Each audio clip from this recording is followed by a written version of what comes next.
Hello mga pangga! Meron na naman tayong saba na banana at ginamos. Yes! Ito po yung dahilan kung bakit wala akong ipon monthly sa sahod ko, kasi lagi akong bumibili sa Asian store ng pagkain kasi dinadaanan ko siya everyday.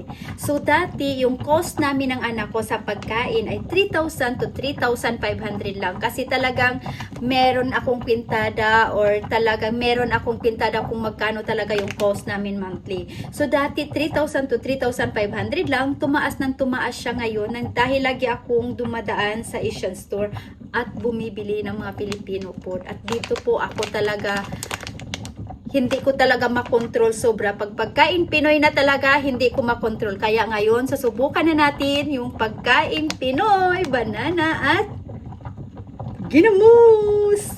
So, itong banana na to, saba ay frozen. So, hintayin ko lang sandali, tapos kakainin na natin. Pero hindi na ako makahintay, kainin na natin ngayon. Tada!